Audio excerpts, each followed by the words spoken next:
Hello, my name is John Greaves, or John Denton Greaves if you want the middle name also. And I was born in the upside of Manhattan in what is called Hell's Kitchen. And it was the highest crime area in the world at that time. I was delivered by a midwife in this slum area. My parents came from Barbados in the British West Indies, and that's where it all started for me. From there, moved to Brooklyn, and somewhere along the line, they shipped me off to Vermont. That was real culture shock. And I don't know why. Maybe my mother was ill at the time. And then back to New York and school and Midwood High School. Midwood High School was a new school, and that was where I discovered girls. And and at the age of 17, I was more interested in girls than anything else. About that time, World War II broke out with the infamous attack on Pearl Harbor on December 7th, 1941. I can remember it as if it was yesterday, just as anybody of latter generations can remember the day Kennedy was shot, 9/11 and so forth. I was walking down Avenue K in Brooklyn, New York with two of my buddies, and this is in New York City, mind you, Brooklyn, and all of the lights were out. And it just put me into a state of shock. Pearl Harbor, I didn't have a clue where Pearl Harbor was, but I know that we had been attacked, and I'm a high school student. And it affected me deeply. I became a United States Marine, and the only reason I did that was in my earlier life, I'd been to a parade somewhere, and I saw a company of Marines marching down the road. I think it was on Fifth Avenue. And they seemed to have so much pride in them that I wanted to emulate them. And of course, they were all dressed up in their dress blues, and I thought that was pretty keen. So as compared to the kind of drab Army uniforms, little did I know that when I got in the Marine Corps, I'd put those dress blues away for a long time, and I thought it would attract a lot of girls. Well, they had a thing going in the schools in New York City at that time. This was an amazing time because we were at war on both fronts, on European front and the Pacific front. If you were in your senior year and you joined the military service, you automatically got your high school diploma. Well, that worked great for me because I was struggling with my grades in the senior year. Dad, is it okay if I join the Marine Corps? Well, I don't know, let me talk to your mother. You've heard that story before. And I finally convinced them that this was the best thing to do, and I joined the Marine Corps. Here I go. Parris Island, here I come. I'm on the way to Parris Island in the worst train I've ever seen in my life. I remember getting off the train in Parris Island and got on not a bus, but what they called a 6x6 truck. And we drove into the base at Parris Island. I could hear all of the recruits and everybody hollering out at us, "You'll be sorry! You'll be sorry!"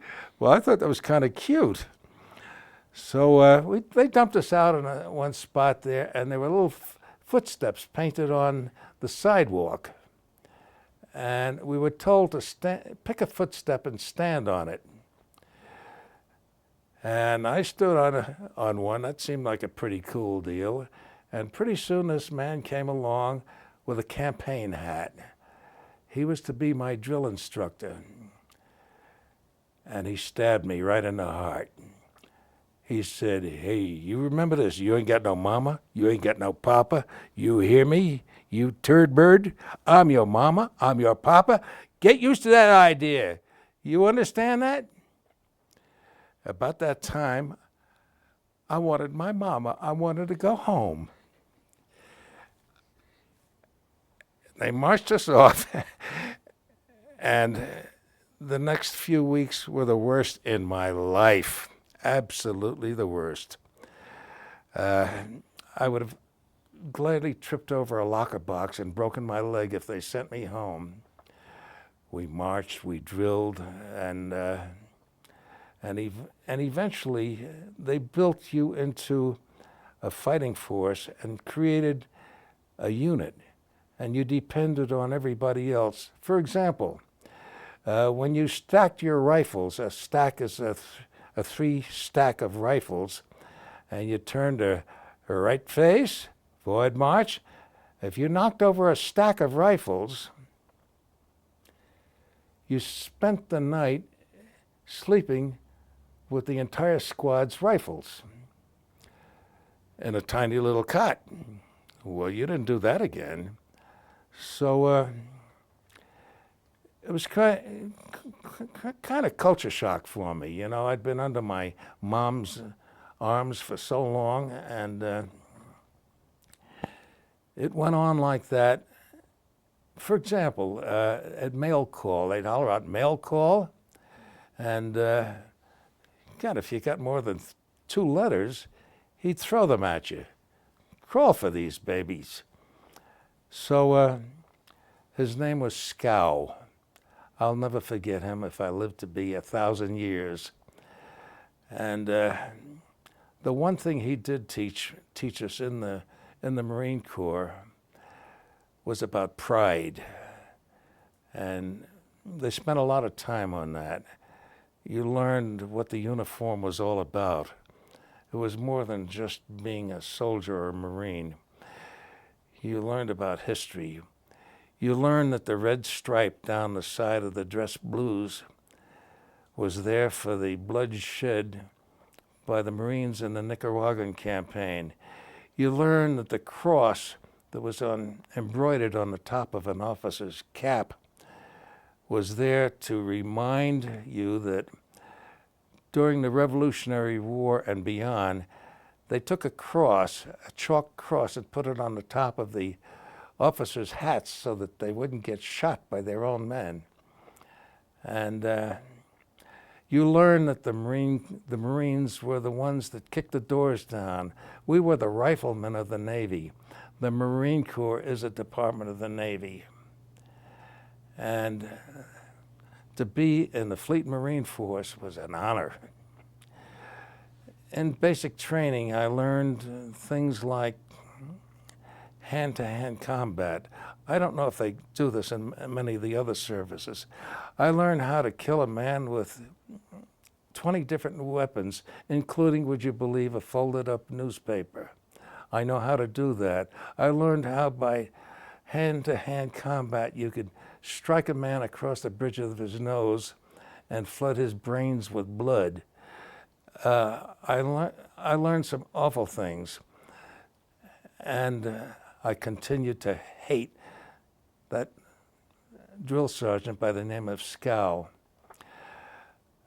In bayonet practice, for example, we had these straw dummies, and we were told to lunge at them with our bayonet. And when you get it in there, pull the trigger. So like a fool, I asked the drill instructor, "Why should I pull the trigger, sir? I just ran a bayonet through his midsection." And he said, "Well, that's because the recoil of your rifle will back the bayonet out of the bone and gristle." That was the biggest wake-up call in my life. I realized that this was not a case of parades or anything. We were in a war.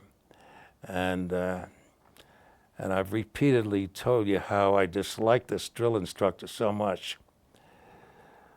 Today, I look upon him as a hero.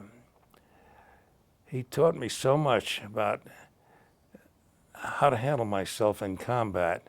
He may have saved my life time and time again. He taught me how to work as a team with the other Marines in my squad. He taught me that I was not an individual. And I remember when we finally went through this whole rigmarole of boot camp,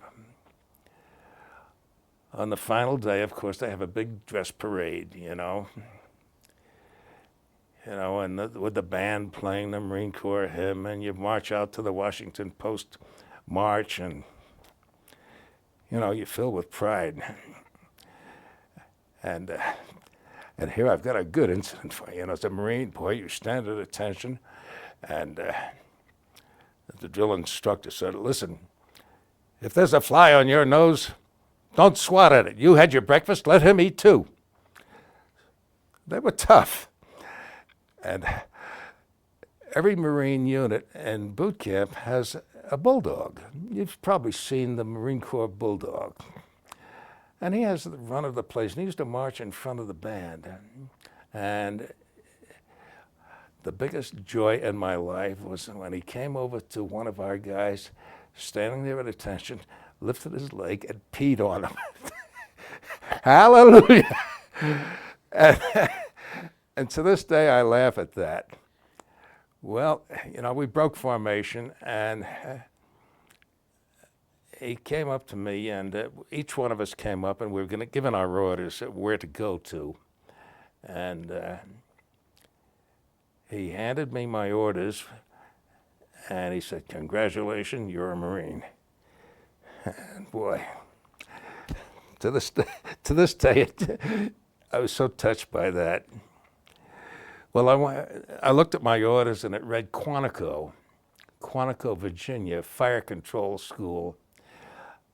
I did not have a clue what fire control was. I thought it had to do with putting out fires. But really what it was directing gunfire for 90 millimeter guns. And I had to learn how to run a director, which is the device that points the 90 millimeter in various guns, and to take it apart. If I knew how to do that, I hated this because I was not technically oriented. But I did like Quantico. There was a lot of spit and polish there, and this was the pretty early in the war. We were in 1942. And I think about this and where we are today. The base commander rode around on a horse. Does that blow your mind? We were issued a model 1903 Springfield rifle. Does that tell you where we were in that war? I mean, we had everything but bows and arrows. This country was in deep doo-doo in that part of the world. But at any rate, I moved on to, got transferred to the West Coast, and a 7-day delay in transit. So I went home and had a little party with the folks and got on the train, and little did I know that I would not see them for 3 years, because that's the way it was. Went out to California, Camp Elliott, which I don't think is there anymore now. Did various and assorted maneuvers there. Got myself transferred to Range Company, teaching other recruits how to deal on the rifle range, because every Marine is a sharpshooter. That's very important in the Marine Corps. Every cook and baker has to learn to qualify on the rifle. And up until this time, if you qualified as expert on the rifle, you got another $5 a month for the rest of your term in the Marine Corps. Now, when you started in the Marine Corps at this time, you were getting $21 a day once a month. There was a song about that. You may remember it. It goes $21 a day once a month. Well, if some bozo's going to give you $5 extra, percentage-wise, that's a lot of money. If you qualified as a marksman, you were given another $3 a month. Still a lot of money. Well, anyhow, I spent a little time around the West Coast and went up to Hollywood one weekend and met Donald O'Connor at his house, and Victor McLaughlin, in true Hollywood Marine fashion, went to a cast party, which is the most fun I had with my clothes on. And because, I was a very impressionable kid. You got to remember, at this time, I'm 18, 19, And there was so girls that looked like that. That was neat. But that little party didn't last too long, because I was transferred then to a company called JASCO. That stands for Joint Assault Signal Company. JASCO is a special unit that's attached to various Marine Corps divisions. I was really never part of the 4th Marine Division. I was attached to them. You might say, just as a surgeon would be assigned to a hospital or something. So I'm in this JASCO unit. Well, JASCO consisted of a team of forward observers, which is what I was. Forward observer for the naval guns, which are 10 to 15 miles offshore, maybe. Beach masters, they're the ones that are on the beach directing traffic, to tell you which way to go, because, it's mass confusion on an invasion. And then part of our group were air warning specialists. And they would take a day glow panel about the size of an army blanket and lay it out in front of the troops, so that when the F-4U Corsairs came by, they wouldn't strafe their own troops. So when you saw those panels laid out, you knew that strafe in this direction, not in that direction. Well, I never thought about them, because I didn't see much of those guys. We operated separately, each one individually. But now that I think of it, those guys were in deep camouflage outfits carrying day-glow panels. Now, do you have a problem with that? I certainly did. But my mission was forward observer for naval guns, just like an artillery observer. We were a special team. It consisted of First Lieutenant Scott, Ensign DeLauer. I wish I knew where they were now. Myself, I was a scout sergeant. That was what I was called, scout sergeant, even though I was a corporal. But guess what? On my first invasion, I got promoted, bang, like that, a radio man. And our job was to tell the naval guns laying offshore where to shoot. Well, that sounds reasonable. Every artillery observer does that. Except I don't have a clue where the ship is. So you were given a map that was marked off on a grid. Across the top it might read, like any road map, A through Z, and down on the side, 1 through 10 or whatever's. And you might see a target that was given to you by the lieutenant or the ensign. And let's say it's an H-15. So you would call on the radio to your ship, I have a target, H-15, and hopefully he'd get somewhere in that neighborhood. Well, now I don't know where the ship is, so the only way I can find out where the ship is to raise elevation. So I'd say raise elevation 1.5, and the next shot would tell me where the ship is, because simple geometry, you'd draw a straight line back, and that's where the ship was. Now you have to remember, some of these islands were not very big. 4 or 5 miles wide. The ship is liable to be on either side of the darn target, or north, south, east, and west. So you don't know what's going to happen until you lay that second shell down there.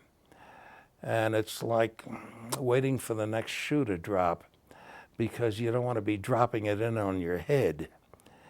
And a lot of forward observers got wonderful commendations that might read, he thought so much of his men that he brought in fire upon himself. Well, that's a lot of bunk. He didn't know where the ship was. And, you can understand that. But once you got a shell in there and you figure out where the ship was, then you could go right, left, and salvo, call for a salvo. And you'll love this one. The Marine Corps is part of the Navy. When it lands, what do you think we said? Splash. Even though you're on a coral atoll. So that's what I did for a living. You have to remember that in the Pacific, our enemy was Japan. And in those days, you couldn't get on an airplane and fly from San Francisco or Hawaii to Japan to attack your enemy. So all across the Pacific, various air bases had to be set up. And they were set up in very bloody places.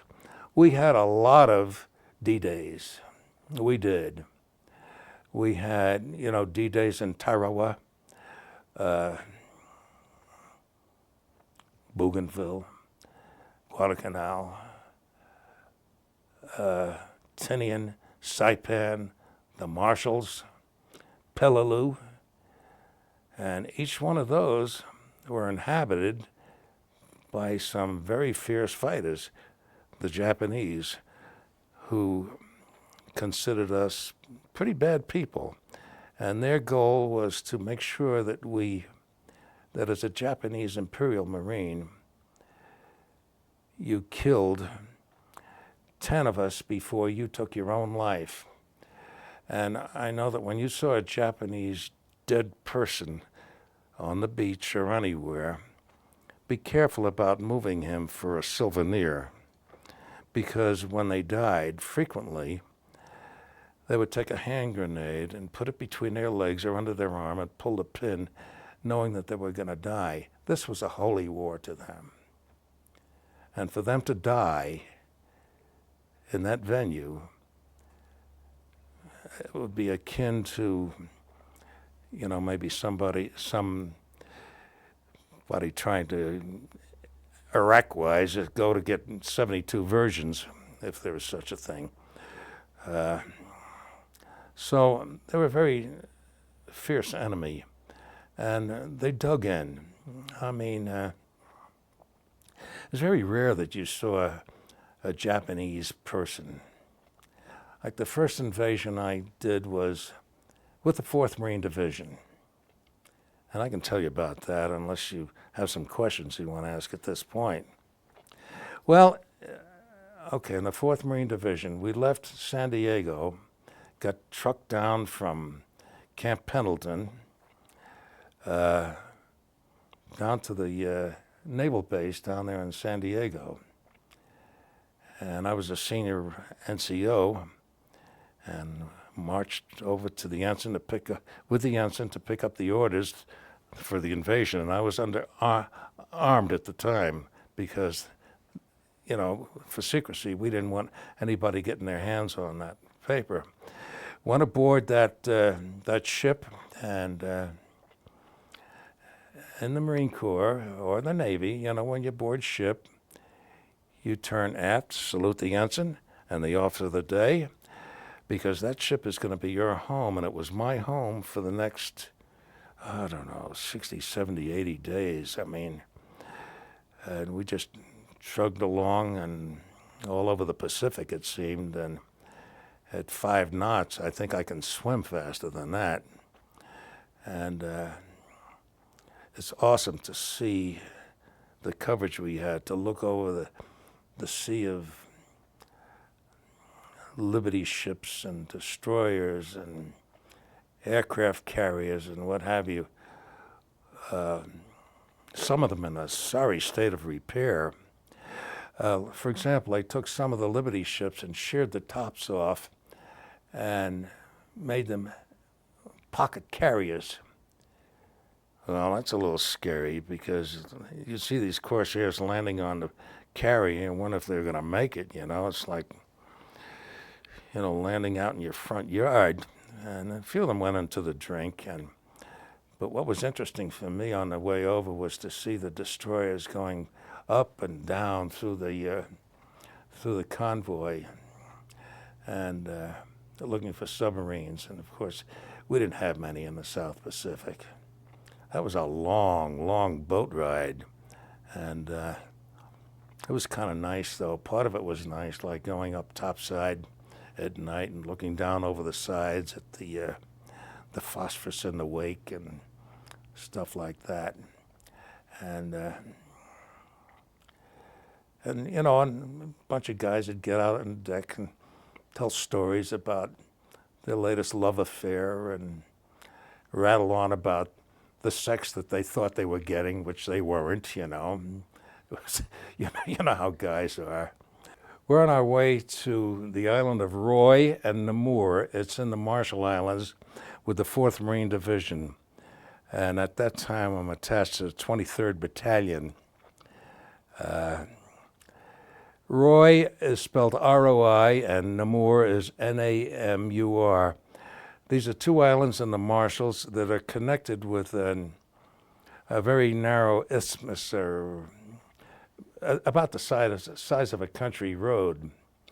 Well, my job was to land on the island of Roy and spot gunfire for one of the naval ships laying offshore. I believe it was a USS Santa Fe.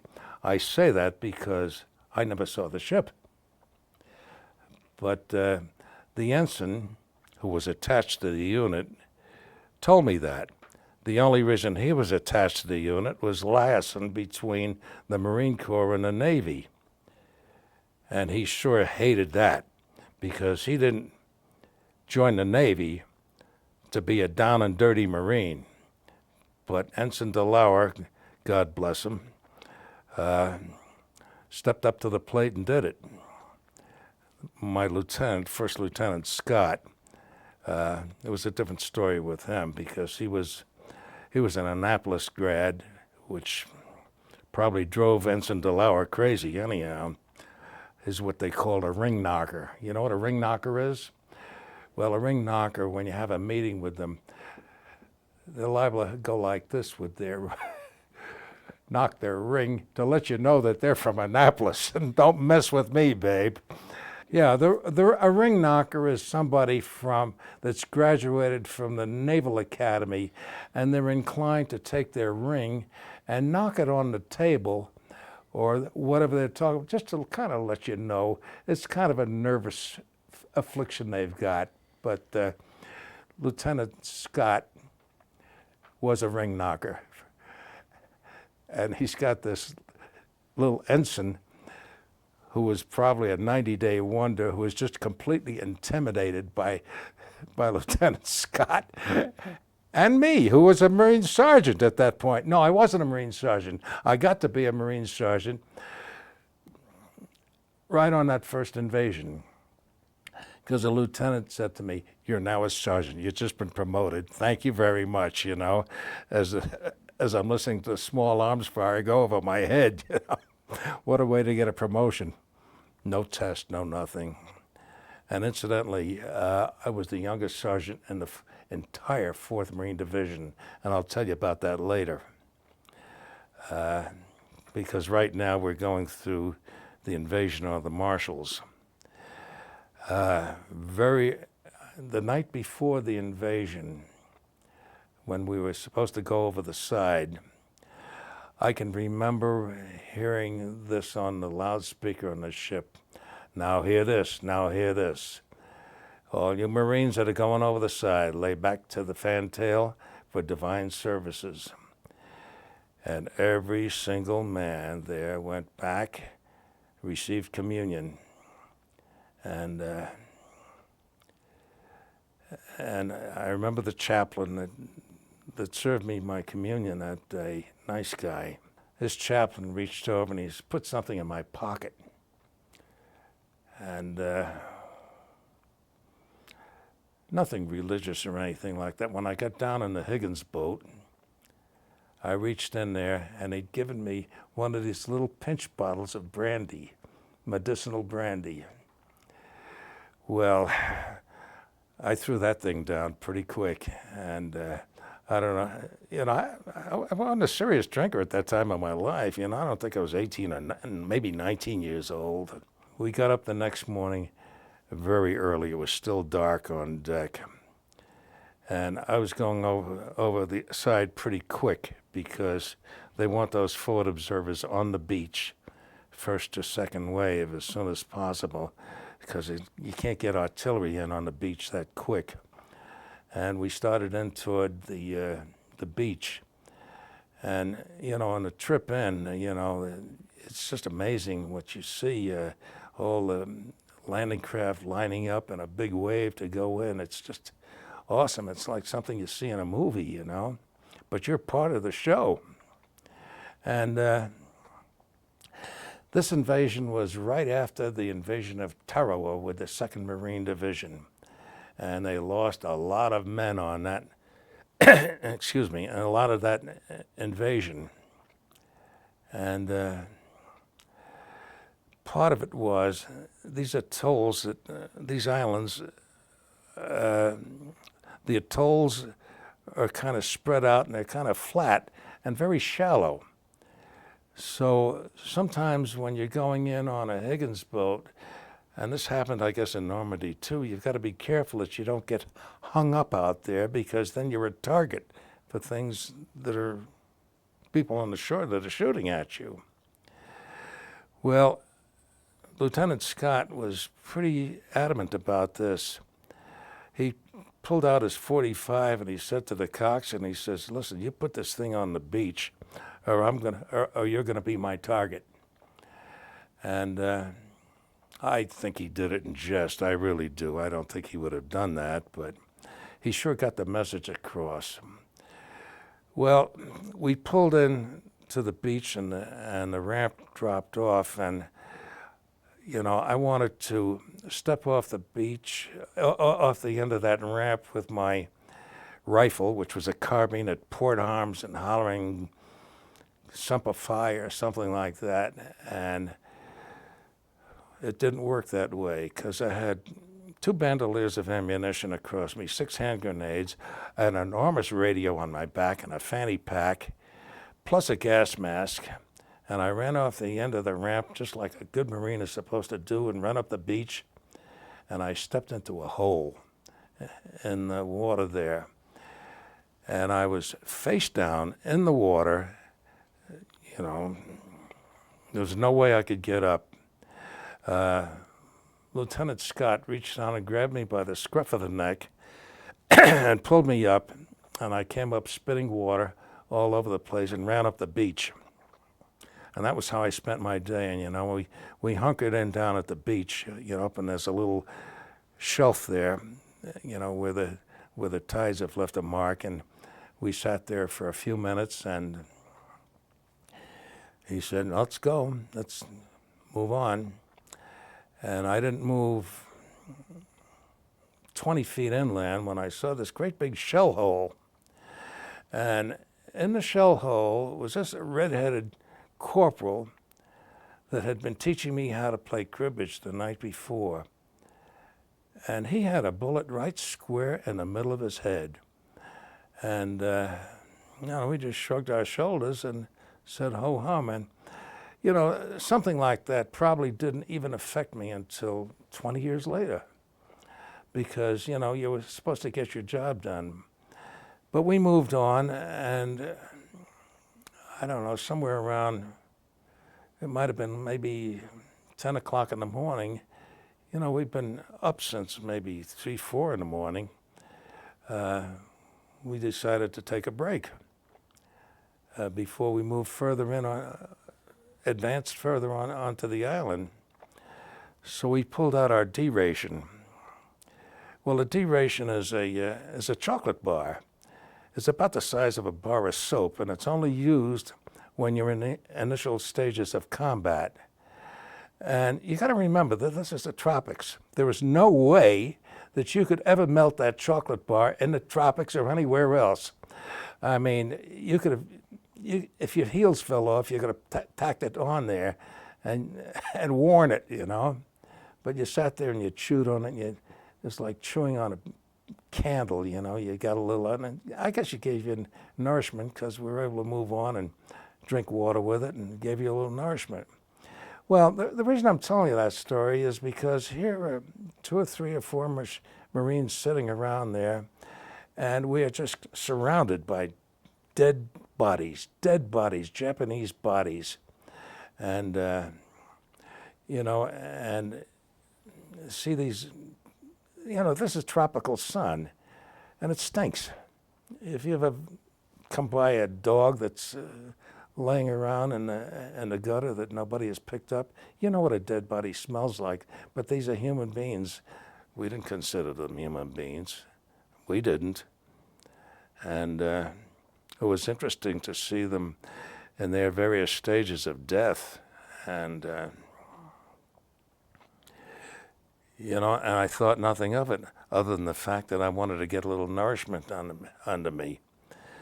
I'm sitting there, you know, chewing away on this D-bar, and flies all over the place, stinking. And how's that, America, for your mid-morning coffee break? Yeah, it wasn't too neat. But we moved on, and the next stop we had was,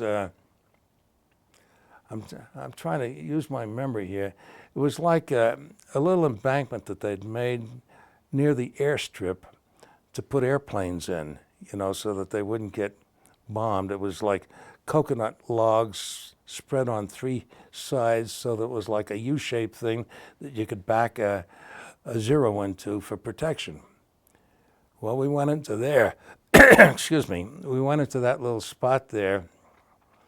And that was kind of a cozy little spot because it was protected by these big coconut logs, and you know you're not going to get shot in there or catch any flack.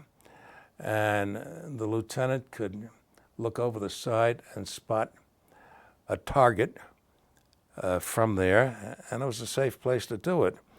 And I was on the radio talking to the ship, and I remember, geez, I can't believe it, but I remember my call name. I was called Whistle White. Well, Whistle White. Why would they call me Whistle White? Well, because you have never lived until you've heard a Japanese say Whistle White. If they interfered in the radio conversation, it would have come as a Whistle White, you know, and you know they got the wrong guy there. But at any rate, we sat there, we banged out a few targets that were given to us, and we had a few targets of opportunity, because that's what the officer's there. You know, he can make a decision on the spot that he's got a target right there that he can choose without going through intelligence. So he picked one, and we bombed the living blazes out of that thing. Turned out to be a Japanese post exchange. God, we hit nirvana. We got in there, and there was some of this ashy beer and sake. And that was kind of interesting because, mind you, the ashy beer was packed like fine wine in a cardboard, in a wooden box packed in straw. And even warm, it tasted good. And we came back and got some of the wine later on, the sake, and it was pretty good stuff. Mind you, I told you this was an airstrip we were trying to capture. Well, the lieutenant said to me, let's get going. We've got to get over on the other side of the airstrip. Well, I was very comfortable with that cover we had in that little abutment there with the coconut logs surrounding me. And if you want to visualize crossing an airstrip for cover, it would be like you I felt like I was crossing I-70 in the middle of traffic because there was no cover, fully exposed. And he just said, let's get over to the other side. And my drill instructor, Scow, his training came into effect right then and there. Crouch low and run like hell, carrying your radio and all of the equipment you came ashore except the gas mask, which is the first thing you throw away. And got to the other side and continued on. So this is a long, hard day. And we're looking for more targets. It's now about 4 o'clock in the afternoon on the first day of the landing. I looked up to see if there was anything in the way, any targets of opportunity. And lo and behold, we were on the other side of the island. We had just crossed this entire island of Roy. So I did not see a single live Japanese at that point. So the lieutenant said, well, I guess we're here for the night. Hunker in and dig a foxhole, which I did. And digging a foxhole is, in that climate, is not easy. This is coral. The whole island was coral, basically. That's the best way to make an airstrip or a road. Well, it was like digging a hole in one of the interstate highways with a little spade. So mine got to be about 6 inches deep, if anything. I would like to have been 6 feet deep, but basically I dug a bathtub. How I know is because it rained during the night and I was in a bathtub. And what had happened was, in the process of getting across this island, these Japanese were so dug in that we'd crossed right over the top of them. Remember, mind you, this is an airport, so there's a lot of culverts around there because you want drainage away from the airport. You don't want your airplanes landing in a mud puddle. And the whole thing was coral. Well, we settled down for the night, and then we got, settled down and posted guards. We were on 2-hour watches, and the Japanese were coming out of the culverts and dug in, and it was like a jack-in-the-box shoot. And they were all around us, and you didn't know where to shoot next. And that was, God, that was the worst night of my life. There was some sailor who was attached to one of the units there, and he was in tears. He didn't want to be there at all. He didn't join the Navy for that. And there's star shells going all night long so that you can see what's going on. They shoot a star shell up, and because, that was like broad daylight. And you stayed in that foxhole, and until you do your 2-hour shift of guarding the perimeter. The most chilling sound you can hear at night is the word corpsman, corpsman, because there's somebody wounded out there, and you got to get off your dead ass and go out and see what's going on. God bless the corpsman. The Army called them medics. We called them corpsmen. They were Navy. So they're attached to the Marine Corps. They even wore a Marine Corps uniform. Poor bastards didn't know what they were getting into when they joined the Navy. They thought they were going to have a nice ride on a boat somewhere, a little boat ride. Didn't work out that way. So at any rate, I got through that night, and the next day I stumbled around and just tried to protect ourselves. I found a Jap 25 rifle there, and I wanted to keep that, and I did. I kept that thing. To this day, if somebody shot a 25 over my head, I'd know what it was. Very easy to tell a Jap 25 from one of our rifles, small arms anyhow. Anyway, I know I'm digressing and running all over the lot here, but this is this would be an editing nightmare, I think. But we're pretty tired. And since I was a JASCO unit, once the island was secured, or reasonably secured, and we seemed to think it was secure, then JASCO units were taken off of the island to go somewhere else. Well, of course, we didn't want the Japanese to know that they were moving troops off the island. So at 3 o'clock in the morning, we hustled down to the beachhead and got on board one of these Higgins boats and went back out to the ship. And I remember when I went out to the ship, it's one thing to climb down a cargo net, but it's another one to climb up a cargo net when you're totally exhausted, scratching and bleeding from all different sorts of spots, from coral scrapes and damage. And I remember climbing up that cargo net, and one of the sailors on board just reached over and grabbed me and pulled me on board. And I don't think I would have thrown my foot over, because I was laden down with a lot of stuff, radios and all that sort of stuff. And of course, I had to bring my Souvenir Chap 25 with me. I wasn't going to let go of that. And I remember I laid down on hatch number 3 and totally exhausted, went sound asleep in the broiling sun until I was woken up by the sick bay call. You know, any injured Marines or scratches or stuff like that, you know, lay back to the sick bay. And I went back there and got patched up. I had a few little patches and bruises on my leg, and I got hit in the shoulder by I don't know what it was when I think it was when we shot up that Japanese post exchange. That was my penance for picking that target. So they patched me up, and I had a nice boat ride back to the Hawaiian Islands. Yeah, nobody up there singing Hawaiian songs to me at the time.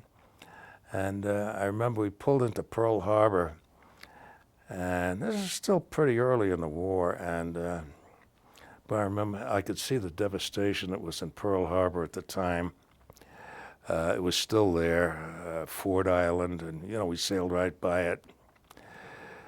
But we offloaded onto Pearl City, which is Pearl Harbor, and I got put in a casual battalion, which I really didn't want to do. I wanted to stay with this outfit. But casual battalion is a nice word for I don't know what to do with this Marine. You know, we didn't have computers, and you know, they probably looked at my background and worked for Sperry Gyroscope, and you know, and the table of organization was all wrong. Okay, all right, I'm in a casual battalion, and as I say, that's a place where they park Marines they don't know what to do with. And eventually, that was in Hawaii. And I'm going to be brief about this because I've been to Hawaii since, and we did get liberty during the day. From 8 o'clock in the morning till I think 4 or 5 in the afternoon.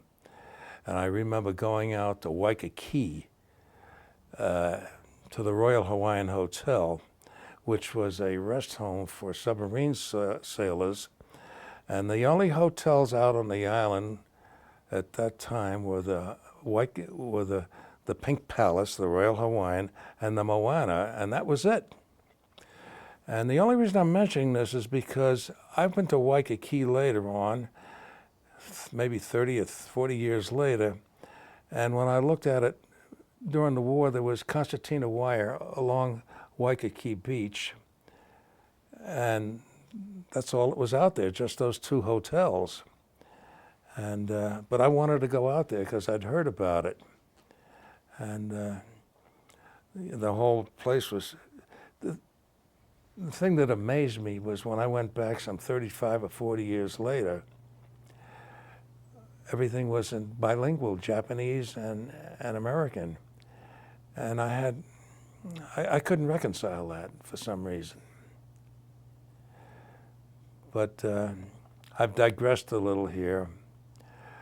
I did have a little fun along the way. Yeah, that's what we were doing there. Excuse me. Went on to the first Marine Division, took over the Palau group, Angkor and Peleliu, and there were a lot of caves on those islands, and the Japanese dug into those things very deeply, and it was impossible getting them out, but fortunately the infantry troops were using napalm at that time, or flamethrowers, and they would squirt that into these caves, and that's the only way we were able to secure that island, or at least as near as we could. I say that as neat because I think we missed a lot of them. The only reason I'm mentioning Peleliu and Angkor is because of the way the Japanese had dug in there, and the troops got them out with flamethrowers, and you know, the chow was not that great. But the interesting thing about the flamethrowers, when they got it into those caves, basically it was an oven, and I have to tell you that the smell of a body burning is not that unpleasant if you've ever smelt roast beef in your oven. Now that's pretty disgusting, isn't it? But that's what I thought about. So you get pretty case hardened. My function at that time, I was no longer in the JASCO group. I'd been transferred to an anti-aircraft company, and I guess this is going back from my earlier training as a director, well, the M1 director that pointed the guns for the aircraft. Yeah, I was out of JASCO by that time, but I was on the island of Peleliu, and this was pretty easy duty for me compared to being with a JASCO group, because I was not at risk as much. You were always at risk, of course. I don't care what you were doing, even if you were a cook or a baker, but this was a little easier for me. You said you were in an anti-aircraft unit. Did you have a lot of air raids at that time, or were the Japanese being driven? We had a few of them, but the Japanese at that point of the war were pretty impotent as far as airplane travel was concerned. And I was in charge of a 40 millimeter gun position, and I was out on the north point of Peleliu. They bypassed a lot of these small islands, and the island that they bypassed in Peleliu, tiny little island, was inhabited by Japanese.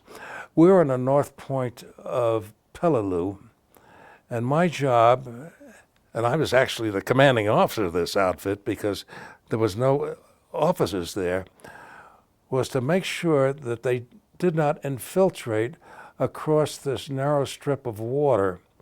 And if I was, there was a 20 millimeter gun there to dissuade them from coming onto the island. Well, they didn't, but that was our job. And the interesting thing about that little island is they were bypassed. Our pilots would go over there and monitor them daily. The pilots would go over that island constantly, and they would monitor that island to see how they were living, because they were living there a long time with no food and no nothing. Well, whenever they thought they might have a crop going of tomatoes, they'd go in and napalm the darn thing. So our job was, they just harassed them constantly. And when I left the island, I don't know whatever happened to that group of people, but that was it. I ended up spending, for the most part, the rest of the war on that island of Peleliu when the 1st Marine Division was off there, and on the neighboring island of Angor, A-N-G-U-R. I got an interesting side on that. I was a partner in Hot Sulphur Springs Resort up here in Hot Sulphur, and they had a hot pool up there. It was called a Ute Pool. And I was sitting there one day, and there were 2 men and 2 women, rather large people, typical of the Polynesian types, and they were talking in a language that came back to me some 50 or 60 years later, because it was not Spanish. And I said to them, I said, "Where are you from?" And they just brushed it off. They said, "Palau." I said, "Peleliu?" And he almost jumped out of the water. He says, "Yes. How did you know?" I says, "I recognize it." I said, "I was on Peleliu." And I thought this big Polynesian guy was going to come over and hug me. And he said, "You liberated and gave us our island home back again." I said, "Yeah." And I said, "Were you on that island, or was your parents on that island?" Because he was much younger than I was. He said, "No, the Japanese had moved them off the island. They had taken all these people off the island. They did not like the Japanese people at all because of that." So when I landed on these islands, Peleliu and Angor, there were no natives there. I'd heard the Polynesian from trips I'd taken back before in the Admiralties and places like that. Which is another whole story, you know. But he was very appreciative of that, and I was able to describe to him various features of the island that brought back memories to him. Like on the island of Angor, I told him I had bivouacked right below a Shinto shrine that was on the island. He says, yes, I know where that is. And I said to him, "Do you know where the well was down at the bottom of that hill?" He says, Yeah, I remember that well, because, you know, my parents or some relative maybe had helped dig that well. And this wasn't the kind of well you put a well point. It was a regular well. The reason I'm calling this to your attention is because on that particular island, when we got off the ship and we're on that island, the only water available on that small island of Angor was this well. Well, God bless the Japanese. Guess what they did? They killed a horse and dropped him down the well. So that didn't make that well very palatable. So they had to take one of the desalinization units off one of the ships and truck it in and bring it into the beach and set it up. And the sea bees did this, and that's how we got our water. And we didn't get very much water, I'll tell you that right now. You're allowed to fill your canteen, and then you're allowed to fill your helmet full of water. That was your day's supply. Well, the routine was, you got a helmet full of water. The first thing you do is rinse your socks out in that. You don't want dry rot, jungle rot on your feet, because that was very prevalent. Then, the socks came last. First you shaved. Why did you shave every day? Because they wanted you clean shaven in case of facial cuts and facial wounds. As a matter of fact, we did that before we went over the side. You could smear yourself with mud later, but they wanted clean faces. Then after you shaved and rinsed yourself off as best as you could, then you were supposed to take your socks and rinse them out in what was left of the water. So it was pretty rough living. It really was. But eventually they got those desalinization units working pretty good. Well, let me tell you about some of the funny and crazy things that happened. I remember not many Japanese surrendered, but we did have one guy that surrendered, and I'll never forget him. Skinny little guy. One of the other sergeants was sitting over a slit trench. A slit trench is, just wide enough to get your rear end into, and you squat over that thing with your pants at half-mast, and you sit there, and of course you take your rifle and your carbine, or what are you carrying, you prop it up against the nearest tree or something like that. And I guess this Japanese guy had been watching him and watching this slit trench through the jungle for a long time. And as soon as he saw this guy squat down with his rifle over there, he came running out of the woods with his hands up and surrendering. And I thought, that's a pretty smart thing to do, because if he'd done it any other way, he'd have been a dead guy. But he's probably back in teaching somebody computer science at Berkeley by now. Yeah, we had some funny things happen. One of them was on the island of Peleliu. Once we got that airstrip operating, of course, the Army Air Force was then Air Corps, I guess. No, it was the Army Air Force. They didn't have an Air Corps at that time. Would come in, and they'd fly back and forth to Australia. And they always brought back booze with them. Well, of course, enlisted men didn't get their hands on booze. And I can remember one guy coming back in, and we rushed over to the airfield, and I bought a bottle of Shenley Black Label for $35. Now, in today's money, that $35 was probably worth $200, but the money didn't mean a damn thing to me at that point. We had no use for it. There's nothing we could spend it on. You could buy cigarettes. Everybody smoked. For a nickel a pack, 50 cents a carton. And they came in your K rations. Thank you, United States Marine Corps, for teaching me how to smoke. That was very kind of you. I've got COPD today. Yeah, those were different times. I remember when the war was over and we were out there, and you had to have points. They had a point system. And I forget how it worked, but I know 85 points could get you home. We made a lot of jokes about it, when we were over there and in combat. We'd say, arrive alive in 45, and somebody would say, yeah, Golden Gate in 48, because we were over there until it was over with. And the trick was to get home and everything get demobilized. So the next boat ride was to Guam, where it was a kind of an assembly place there where they'd put you together to ship you home. And Guam, by now, they didn't have to worry about air raids. But Guam was an interesting island because there were some Japanese on that island that refused to admit that the war was over. They found some of them 20 years after the war. On the island of Guam, they showed us movies, and all black and white movies, and on a big thing that looked like a billboard.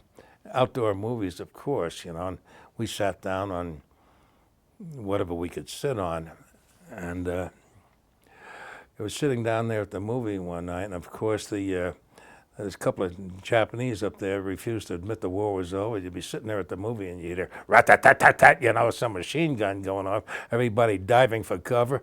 And then they'd realize that this is, not too serious. It's off in the distance, and turn the movie back on again. But eventually I got on board a ship heading back to San Diego.